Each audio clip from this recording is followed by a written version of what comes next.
counsel, ladies and gentlemen of the jury, good afternoon. Gilberto Nunez did not murder Thomas Coleman. Let me say it again. Gilberto Nunez did not murder Thomas Coleman. We may never know what Thomas Coleman died from. There isn't always an answer. But whatever happened to Thomas Coleman, Gilberto Nunez had nothing to do with it. Now you might think for a moment, is this just lawyers talk? In this time that's available to me, I'm going to be talking about what the evidence in this case will show, what the testimony will establish, what will be proven in this case. Yes, we don't have any burden, and the judge has gone through that with exquisite detail. But at the end of the day, it will be as clear can be, with incandescent clarity, that Gilberto Nunez is not guilty of these charges. The prosecutor told you that Gilberto Nunez had a motive to kill Tom. He had no such motive. There was no such motive, and you'll see that, again, not from lawyers' talk, but from the evidence in the case. I'm going to first speak in terms of an overview, and then I'll get into some of the details about what you'll see and what you'll hear and emails that you'll read. The evidence will be put before you to show that Tom Coleman, and you heard it from the prosecutor, but you heard it with a very light touch. The evidence that will be put before you will show that Tom Coleman knew about the relationship between Gil and Linda. He knew that Gilberto was having an affair with his wife, and odd as it may seem, after a short time, Tom approved of that relationship. Odd as it may seem. We're going to show you that Tom Coleman and Gilberto Nunez were best friends, did spend time together, did make plans, did talk about going into a business together. There was no motive whatever for this alleged murder, no motive whatever. There was no bad blood between Tom and Gil, absolutely none. And speaking about the evidence, we can tell you one thing, that there is no scientific support, nothing in the evidence, nothing said by a doctor, nothing said by a pathologist that will lead you to conclude that Tom Coleman died of midazolam poisoning. Because, let me say it at the outset, the midazolam that was found in Tom Coleman's body, midazolam that was found, was an amount that was too small, too infinitesimal to cause anyone's death. We'll talk about that more as we go by. So let me say this plainly. I don't want to stand before you to talk about legalisms or no fancy language. Gilberto Nunez, as I've said twice, did not commit any of the crimes that have been lodged against him. He didn't, let me make this plain, he didn't meet Thomas Coleman in the parking lot at the sports club. He was not at that parking lot on the 29th of November, 2011. This is not a complicated case. I suggest that there is one category of evidence, and I only suggest it because it's your prerogative to decide what evidence to focus in on and what evidence perhaps not to focus in on. And I think that there is evidence in this case that is more important than some of the other evidence. I'm going to ask you to look closely at the scientific and medical evidence that will be put before you. The medical and scientific evidence will show that Gilberto Nunez is not guilty of these crimes. The amount of midazolam, as I said a moment ago, found in Thomas Coleman's body could not have killed him. But don't take my word for it. The judge told you that a lawyer's statement, whether it be from the prosecution or the defense, that a lawyer's statement is not evidence. But let me talk some about what the evidence might show. Dr. Michael Sicarica, who will be we expect, maybe on the witness stand tomorrow or the day after, a prosecution witness. Months after Mr. Coleman died, the state's pathologist, Dr. Michael Sicarica, and as I said a moment ago, a prosecution witness, reported his findings to the detectives in this case. He reported to the detectives that he found several drugs, sending it to a lab for toxicological examination. He found several drugs in Mr. Coleman's body. There was Zoloft and midazolam and pain medicine, but none were present. These were his words. None were present in an amount that could cause death. His words. They're a pathologist that works for the state. Here are his exact words. Not of such a quantity that would cause death to occur. He acknowledged that there was midazolam in the body of Thomas Coleman. No one knew how it got there. And he's telling the detective that this could not be the cause of death. There was too little midazolam to be found. The evidence will show that there is no scientific basis for this charge or change of opinion, because 9 months after he reported to Detective Thomas that there was too little midazolam to kill, he completely changed his mind for no apparent reason, for no scientific purpose, for no scientific reason. He completely changed his position after 2 exhumations of Tom Coleman's body, 2 court-approved exhumations of Tom Coleman's body, where nothing new was found. But now he concludes, now Dr. Sikorica concludes that there was acute midazolam poisoning that was the cause of death. All of a sudden, there had been a sea change. All of a sudden, what had occurred over the last 9 months was completely cast aside. Midazolam was the issue. Was there enough midazolam in his body to cause that death? And the state's position, we look back to those times, not for a week, not for 2 weeks, not for 3 weeks, but for months, for 9 months, was the position was that he couldn't have died from that. Simply put, he couldn't have died from that. And we turn around and we hear now that not only could he die from it, he did die from it.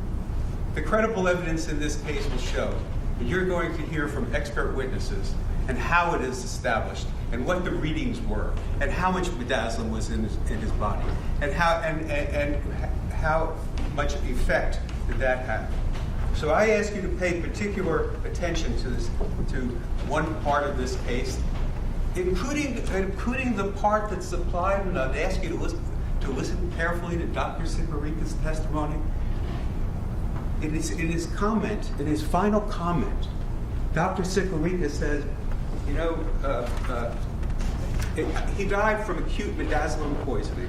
That was the cause of death, by homicide, and the midazolam caused the death. I can't talk about this midazolam too much because, and the reason I'm putting it like this is as follows: because if the police were once again wrong, if the police were once again misinformed, we have a situation where this case is over. It's up to you to decide that. But this case is over because the allegation here is midazolam poisoning, acute midazolam poisoning.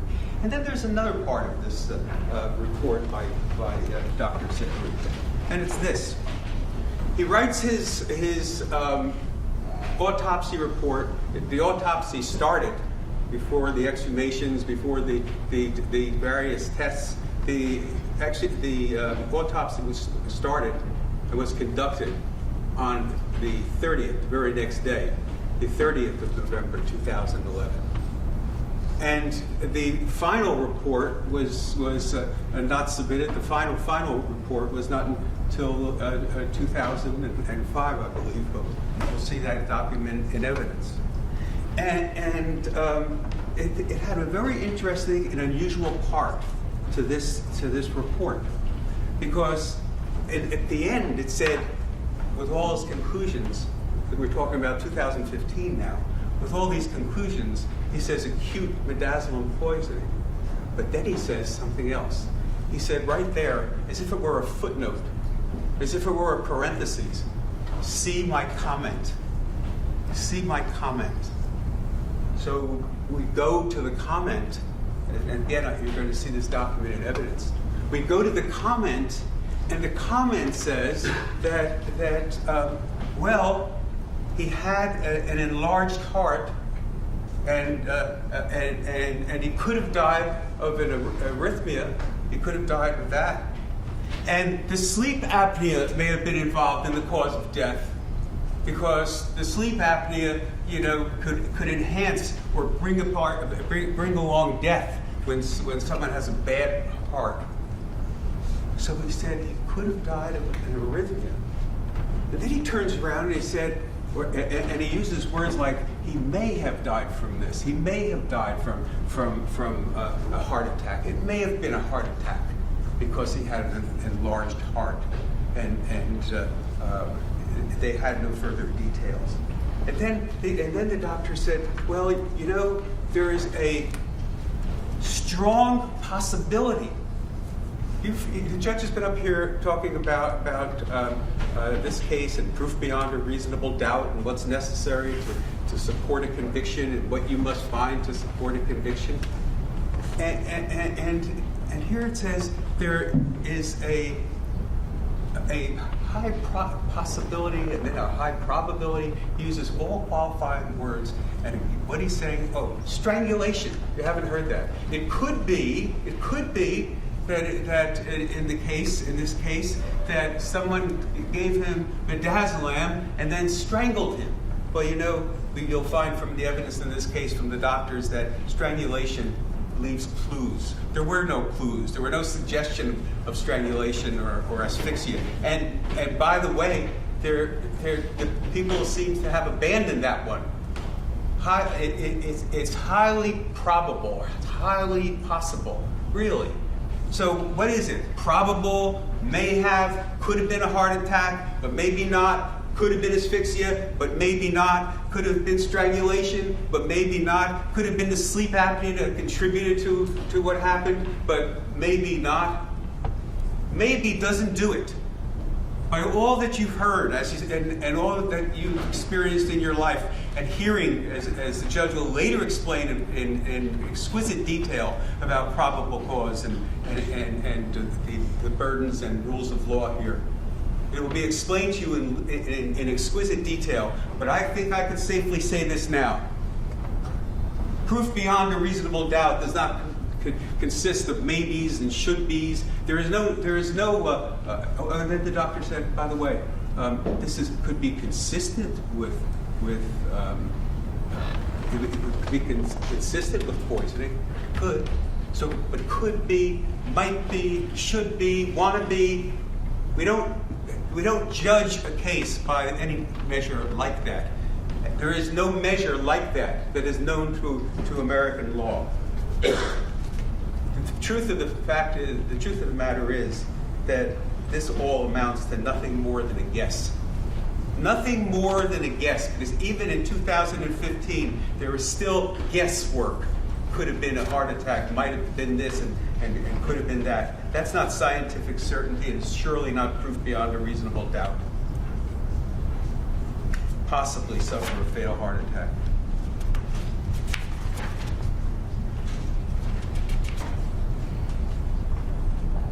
They're pathologists. They're a witness that can't even decide what it was that caused Tom Coleman to die. The prosecutors, on the basis of this, will be asking you to find Mr. Nunez guilty of murder. When over these years they're still guessing and they're still not resolving this case, and you're going to hear about police pressure to resolve this case, and still guessing. They're still guessing as to what might have caused the death of Thomas Coleman. Now let me go on further. And speak about some more detail. You heard mention made of the Kohl's parking lot and Planet Fitness, and you heard about this, and I want to talk about that parking lot. Kohl's department store shares the parking lot with Planet Fitness. Kohl's has a video camera trained on the lot, recording events 24/7. And you can see on the surveillance video from that camera that there is another car that parks beside Coleman's for some 30 minutes that morning. You'll see the video and evidence. It's very hard to make out, as you will see. It looks like a white SUV, a very common type of car.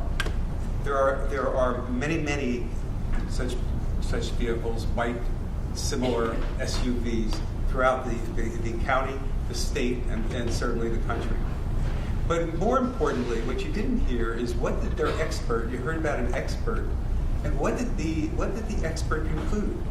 Because their expert, so-called scientific expert on recognizing cars when you can hardly see them, says that, or actually will admit, that he can't match the car on the video to Gil's car. That he can't see who is driving the car. A man, a woman, one person, multiple people. You're going to hear a lot about this. The way they went about trying to prove that this was Gil's car is completely unreliable. But here's what looms as an important issue in this case. When the police got to the parking lot, when the police were called after 911 went out and Thomas Coleman was found on the 29th of November 2011, they found, and you'll see these pictures and evidence. Sometimes they're tough to look at, but you'll see that Thomas Coleman was in the car in a most peculiar way, in a most peculiar position. Now, I'm going to describe, I'm not going to put the picture up here, but I'm going to describe how the scene appeared to the police, because Dr. Sikorica says it's important to consider what's happening at the scene, or what happened at the scene. So this was not a situation where Tom Coleman was sitting dead in his car. You'll see the photos and evidence, as I said a moment ago. His pants were open at the waist.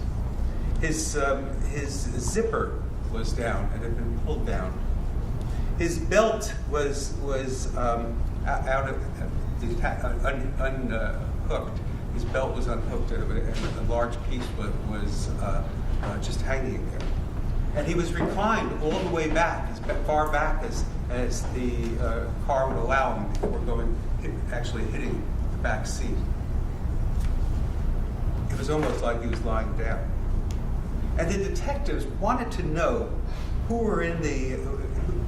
what happened in that car, what was going on in that car with the body being found in the way that it had been found. What happened in the car that would cause Tom to unbuckle his belt, open his pants, pull his zipper down, to recline the seat so far back? Obviously, this would be useful and important to the detectives. Obviously, it would be. So the detectives did what detectives do.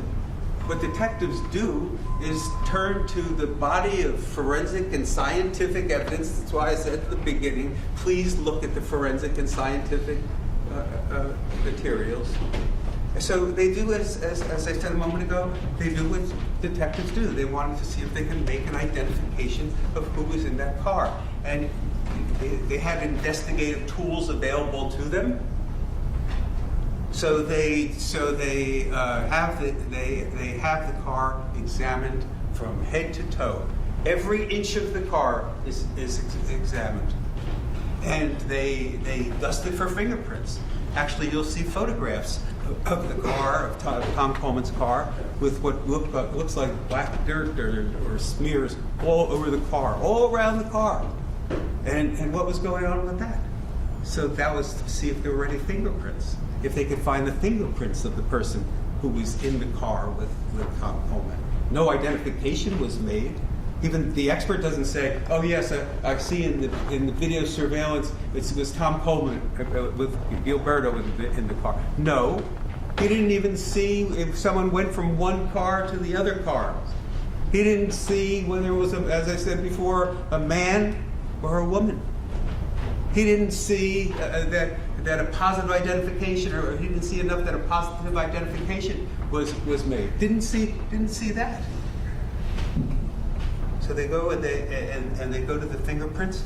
They find some fingerprints on the car. They find some matches, but there's not a single match. There's not a single print. There's not a single particle of evidence to show a match to my client. None. So they turn to DNA. You know, one of the prosecutors said yesterday, would it be okay if there's no DNA in the case? Well, I respectfully submit that it's not okay that there's no DNA in the case, because here's what happened. What happened was that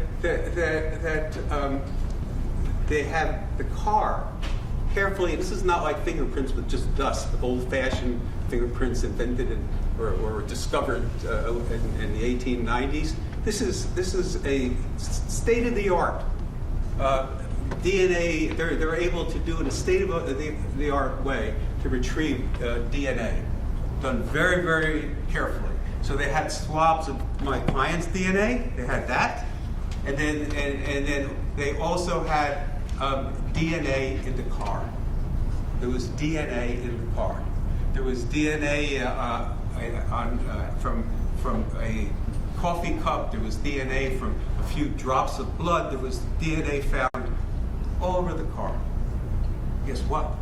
There was no match. There was nothing. There was no match to my client. It didn't come back to my client. They will testify here. There was no match. And now they have something called touch DNA, a very, very sophisticated analysis of DNA, where if you put your hand on a surface, if I touch this or if I touch that, skin cells, microscopic, can't even see them, and will stay on the object where the DNA was left.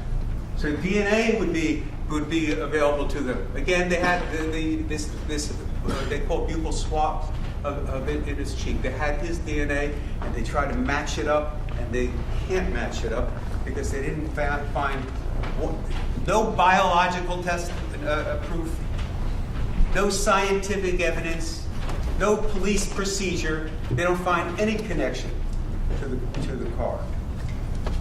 DNA was there, but the DNA that was found, some of it was in Tom Coleman's. It wasn't Gilberto Nunez's. They even found a few strands of hair in the car. One was on the passenger seat, a strand of hair. Didn't come from Mr. Nunez. There was no evidence of that he was there. There were other places that they were finding DNA. Finding DNA on a few drops of blood, one on a napkin and another on a file folder, and there was DNA there. The results were consistent. No biological evidence, no scientific evidence, no medical evidence found in Tom's car. That all of it does not match my client. And that's something that you just blithely say, do you really need DNA? No, you really do need DNA. You really do need something to establish that a person who's being charged with the crime of murder, you would think that they would have evidence better than to say, oh, you'll be okay without DNA. They even searched for midazolam in the car and didn't find that. So how did the midazolam, that very small number, you're going to hear a number of 89 nanograms. 89 nanograms. Right now, I'm not here to explain it, but you'll hear testimony describing the fact that the midazolam that was in his bloodstream was 89 nanograms per liter. That's not visible to the naked eye. That's less midazolam that would be visible to the naked eye. And you know how the midazolam got into his system? They have the burden. The burden never shifts. The judge made that clear to you. But this is a good time to remind you, if I may. The burden doesn't shift from this side to this side. It never shifts. They have the burden of proving guilt beyond a reasonable doubt in any case that they bring. So do we know the answer? No, but we can say, and we're permitted to say, it's their burden, not our burden, to prove that. The evidence is going to show that this drug, midazolam, has significant abuse potential. Is that lawyers' talk? No. It's the talk of the people who analyzed midazolam and you'll hear about laboratories, and they warn the consumer that this drug has significant abuse potential. So we don't know that whether Tom Coleman took the drug himself or someone else delivered it. They're not able to prove when he took it, where he took it, or if he'd ever taken it before. The medical evidence, I'll say once more, the scientific evidence, the forensic evidence, none of it connects Gilberto to Tom's death. Now, I want to talk to you a little bit about what the evidence is going to show about Tom Coleman and then his affair with Linda Coleman. Because there's more to be told. There's more to be told. You know, I don't want to keep you waiting. I heard a prosecutor stand up and say that in November of 2011, Linda Coleman decided that she wanted no more of Gilberto Nunez. That's what the prosecutor said. And you know what we say, what lawyers say, it's not evidence. The evidence is going to come to you over the next few weeks. But the contention, and I listened carefully, was that by November, she had enough of our client. But you know, Linda Coleman and Mr. Nunez, they celebrated anniversaries. You know, this was a very peculiar relationship. We're going to be talking about this, but they celebrated anniversaries also. But their anniversaries were not celebrated by the year, because most people who are married and have a more stable situation celebrate anniversaries by the year. This was a relationship where it was so intense, and yes, it was intense, and yes, it was two adults engaged in consensual sexual activity. But I want to go to November, because I want to go to November, and let's take a look. This is why I say you look at the evidence, not just lawyers talk. You know, November 10th, this is written, because the anniversary is on the 11th. Big plans for dinner, some great Kingston restaurant, and lots of plans. But this is what Linda Coleman says, and I'll read it in its entirety. It's a card. It's a card and a store-bought card. And the store-bought card said, is in print, "Nobody knows the beautiful heights of our journey, but we do. And I love every step of this journey with you. Happy anniversary."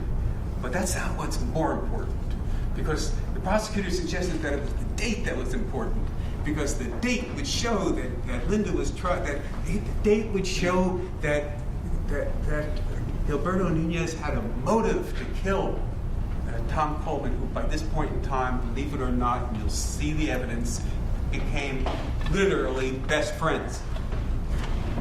Here's what she writes in her email. Actually, was this one it was the card? That's right, the card. So it's in her own hand. This is written in her own hand. "I love you, Mimo." That's what she would call him,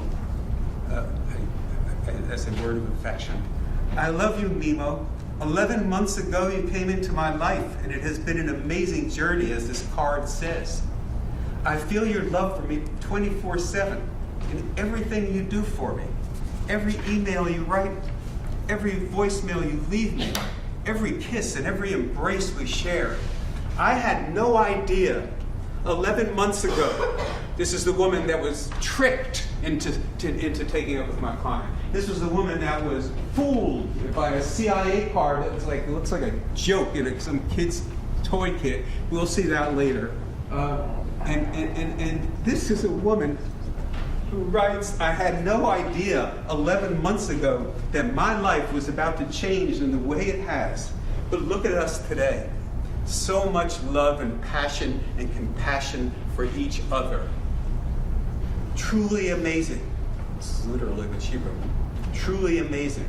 I love you, and I will always love you. Whatever the future holds for us, only time will tell. But I know that I love you, and I appreciate with all my heart the understanding and patience that you have shown me over the last 11 months. Are they kidding? Did they not read this? But you know what? It's not just this, because I could spend the last of the afternoon, and at the end of the afternoon, I don't know if the judge would like that, but I could read dozens of these, because there were not, and forget dozens, there were hundreds of these. You're going to find they're going to break up, and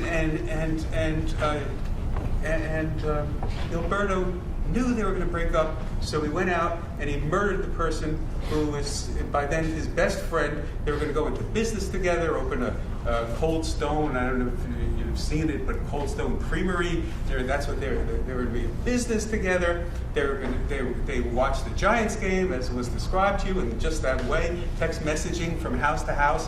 It was Giants Saints. I'm saying Giants Saints because you're talking about events that happened literally days before, and one instance, the day before Tom Coleman dies. They're going back and forth. You know what they're saying to each other? They say, "Okay, bro," and they called each other bro. And then it even stepped up from there. "Okay, love you, bro. Love you, bro." Again and again, "Love you, bro." But they have this plan together and that plan together, and they text and they stay up till 10:30. This is all this is right before the 29th. They're texting back and forth to each other how bad the Giants are doing and losing the game. It's coming on 10:30 and it's halftime, and they're going to go to sleep and turn in. It wasn't like something strained about the relationship. And what is the prosecution's theory? Is it that in any breakup in America, if it's a hard breakup, then the next step is you kill some person, you commit the crime of murder? This man had no motive to commit any such crime. Not at all. But I want to give you some more, and you'll see this. So it's the 24th of November. We go to the 24th of November, 2011. Now you're talking 5 days before Tom Coleman dies. 5 days before Tom Coleman dies. Where did my client spend Thanksgiving dinner? Anyway, you could probably guess by now. Linda Coleman had the idea that it would be good if Tom Coleman not Tom Coleman, Gilberto would have a place to go. She was worried that he had no place to go on Thanksgiving. So where does he go? He gets invited to Thanksgiving dinner at Linda's brother's home. And I mean, this is just like mind-dazzling. And he's at the home, and he says to his friend, he said to Tom, is it going to be comfortable? Because everybody's related. I'm the only person that's not related in this mix. And he gets a message from Tom, and Tom said, on that day we're all related. In a way like that, we're all related. They may not be the exact words, but that's where essentially were the words. And again and again, they are professing love for each other. And if Linda Coleman had it in mind to break up with Gilberto, she sure wasn't telling him. It was what she was telling him in her own hand. Was how much she loved him and wanted to continue this relationship. So look, I could go on and on, but I think what I did here was to set the parameters, and that was the whole purpose and design of the opening statement, to set the parameters of what you'll be seeing. Some of this will be wildly surprising. Some of this will wow, because it's pretty hard to get sometimes your mind around the relationship that they had. But the relationship they had was about love, not violence. The relationship that they had was about adoration, not poison.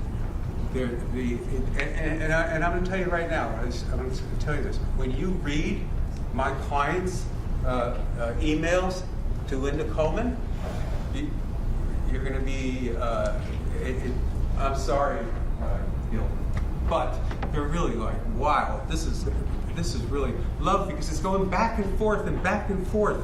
These letters and maybe I'm old-fashioned, not letters, emails, and over and over again you hear expressions of love. Gil gets up in the morning and writes an email. Don't go up. This is not an accurate measure, but this huge paragraph. It was like the biggest paragraph I'd ever seen in my life.